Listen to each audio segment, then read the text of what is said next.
महमूद गजनवी का दौर था तो एक आदमी महमूद गजनवी के पास ना अपना केस लेके आया, मुद्दई बन के आया। उसने कहा बादशाह मेरा केस बड़ा निराला है। बादशाह सुलेमान ने कहा वो किस तरह?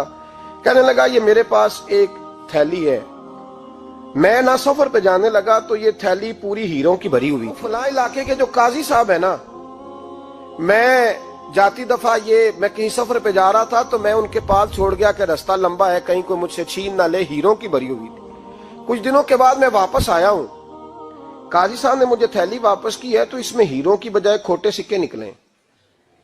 अब मैंने काजी साहब से कहा है तो काजी साहब तो मेरे गिरेबान तक आते हैं, वो कहते हैं बता कहीं से फटी है, खुली है?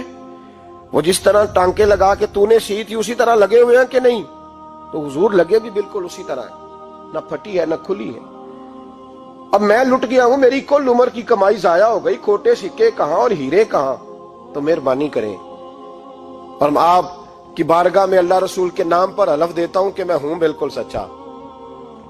महमूद गजनवी कहने लगे तू जा, थैली छोड़ जा, और जब मैं तुझे बुलाऊंगा फिर दोबारा आना। वो शख्स चला गया। महमूद गजनवी उठे, दरबार बर्खास्त किया, लोगों से कहने लगे चले जाओ, मैं 3 दिन के लिए सैर करने जा रहा हूं, 3 दिन के बाद लौटूंगा।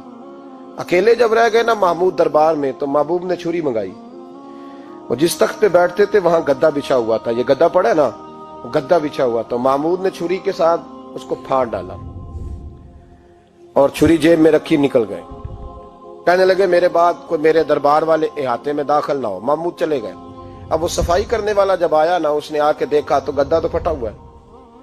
उसने शोर डाल दिया, पहरेदार भी आ गए, फलां साहब भी आ गए, फलां साहब। उसने कहा ओ खुदा के बंदो, उसका गद्दा फट गया है, वो तो मार डालेगा। उसने कहा था सिवाय सफाई और निगरानी वाले के दूसरा आए कोई ना, और यहाँ आया भी कोई नहीं, पहले दिन ही फटा हुआ है तो लटका देगा सबको, क्या करें? शोर हो गया, सारे दरबार के मुलाजिमीन इकट्ठे हो गए। एक बंदा बोला, कहने लगा फिक्र ना करो, मैं कैसे बंदे को जानता हूं, इस तरह सिएगा कि जिसने फाड़ा होगा उसे भी पता नहीं चलेगा कहां से फटा था, ऐसा बेहतरीन रफू करेगा कि पता भी। उसने कहा यार हम सारे 1-1 महीने की तनख्वाह देते हैं, तू बंदा बुला।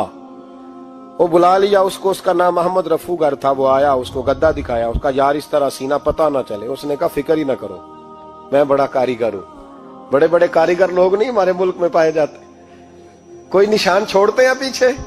बड़े कारीगर का पैसे होने चाहिए, बड़े बड़े कारीगर बंदे। आप यकीन करें ऐसा ऐसा फलसफा, ये उम्रा इबादत है ना, सरकार दो आलम सल्लल्लाहु अलैहि वसल्लम की बारगाह की हाजिरी बड़ी नेमत है ना। तो सऊदी गवर्नमेंट ने पाबंदी लगा दी, खैर उनकी भी ज्यादती है, इस तरह की पाबंदियां शरीयत इस्लामिया में जायज नहीं। अल्लाह के घर मुसलमान जब चाहे जा सकता है, लेकिन वो कहते हैं जी 2000 रियाल दे जिसने 2 साल बाद भी आना है। उन्होंने पाबंदी लगाई तो हमारे एजेंटों ने भी कई खास ट्रेनिंग हासिल की हुई है, पता नहीं कहां से सीख के आए, उन्होंने भी रास्ता निकाल लिया। एक साल से मैंने कहा कि जनाब वो 2000 रियाल लग गया तो क्या करना? कहने कोई मसला नहीं, पासपोर्ट नवा बनवा लो, गुंजाइश है, यानी हर शय का हल है। तो मैंने कहा यार अब उमरा करने जाते वक्त भी बंदा धोखा दे के जाए, अल्लाह के घर जाते वक्त भी इस तरह की हरकत करे, क्या हाल हो गया? हर चीज का लोगों ने हल निकाल लिया, हर चीज का लोगों ने स्टाइल बना ली। ऐसा न करें, ये दुरुस्त नहीं। अहमद रफूगर कहने लगा इस तरह सीऊंगा कि फाड़ने वाले को भी पता नहीं। उनका पैसे ले यार तू सी दे। उसने सी दी, अगले शाम ही ला के बिछा दिया गद्दा। तीसरे दिन बादशाह सलामत आए, आके पहली नजर गद्दे पे डाली। उसने बुलाया सब मुलाजिमीन को, कहा किसने सिया है? कहा जनाब क्या हुआ? कहा ये फटा हुआ था। किसने? कहा नहीं फटा ही नहीं। वो कहने लगे बनो बात, मैं खुद फाड़ के गया था।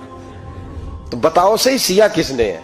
कहा जनाब आप फाड़ के गए थे तो बताया क्यों नहीं? फरमाने लगे इसीलिए तो बताया नहीं था कि तुम खुद तहकीक कर लो, बुलाओ बताओ सिया किसने। तो बुला लिया, अहमद रफूगर आ गया।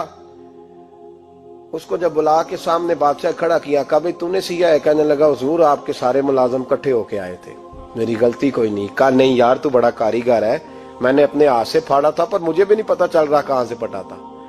अच्छा ये बता ये थैली जो है ये भी तूने सी थी? उसने कहा जी आपके खादम का ही कारनामा है, वो फलाने इलाके के काजी साहब आए थे, इसमें से हीरे निकाल के तो खोटे सिक्के भरे थे, तो मुझे भी थोड़ा सा हिस्सा मिला था।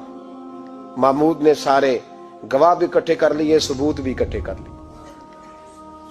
फिर काजी को बुलाया, पहले सारे सबूत और गवाह केस हल कर लिया, फिर ہمارے ہاں یہ حال ہوتا ہے کہ مدعی 2-3 ہفتے کے بعد خود ہی ہاتھ باندھ جاتا ہے، کہنا تسی میری جان چھڈو، مجرم پھڑو پاوے نہ پڑھو. وہ کہتا ہے مجھے معافی دو، میں رہا. ظلم ہے نا، ظلم زیادتی ہے کہ جو بیچارہ اتنے سوال مجرم سے نہیں ہوتے جتنے مدعی سے ہوتے ہیں. آپ یقین کریں اتنے سوالات ہوتے، بیچارہ ہف جاتا ہے.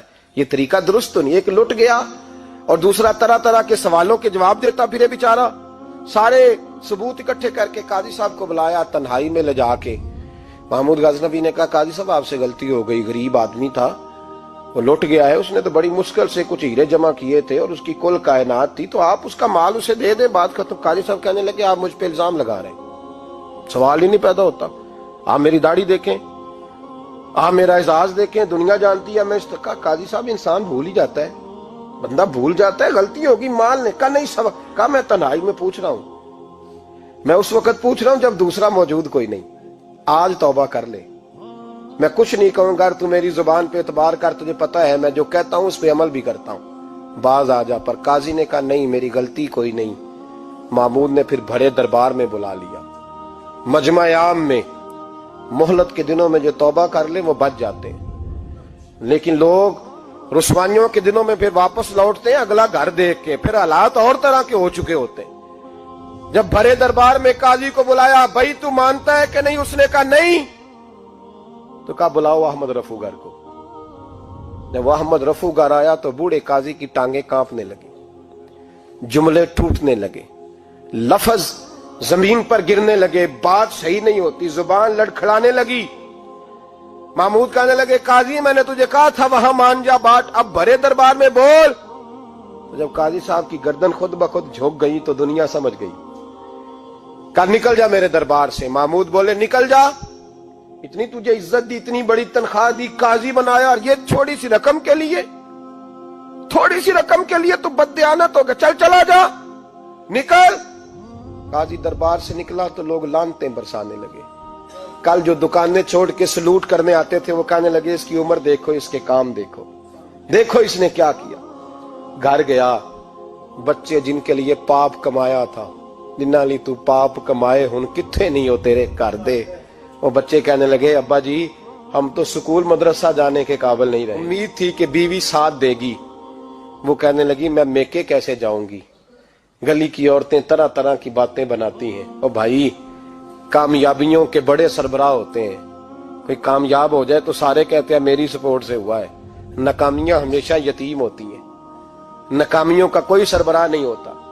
جب تک تو قاضی تھا تو بڑے بات تھی، ہر بندہ کہتا تھا رشتہ دار ہے. رسوائی ہو گئی تو وہ تیری آنکھ ہو یا سنگ ملامت کی چبھن، کون پہنچا ہے میرے درد کی گہرائی تک. دور شہرت میں تو یاروں نے کیا یاد بہت، ساتھ آیا نہ کوئی کوچے رسوائی تک.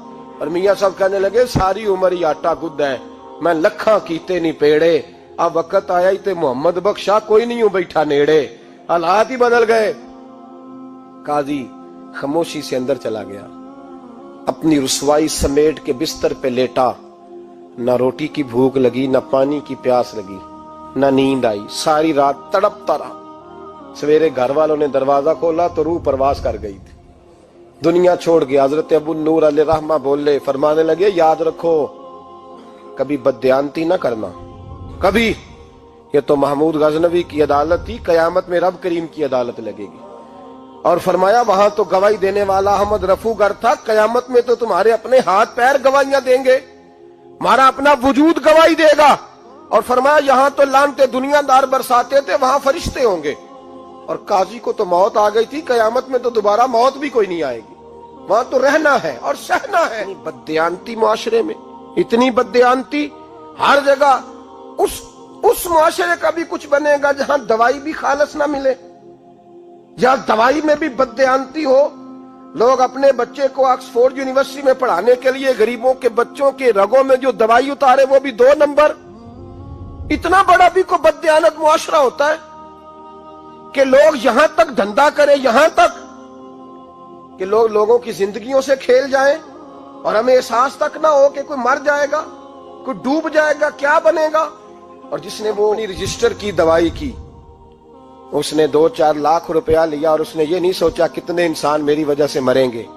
قتل صرف یہ تو نہیں ہوتا گولی مار کے مار دینا، لوگوں کی زندگیوں سے لوگ کھیل جاتے ہیں، لوگ تباہی کر جاتے ہیں، لیکن بددیانتی سے باز نہیں آتے۔ میرے رسول پاک علیہ السلام کے غلاموں، نبی پاک صلی اللہ علیہ وسلم نے ذرا سی بددیانتی، اور صحابہ کا یہ مزاج تھا، اتنی سی بھی کبھی ان سے غلطی ہوتی تو تڑپ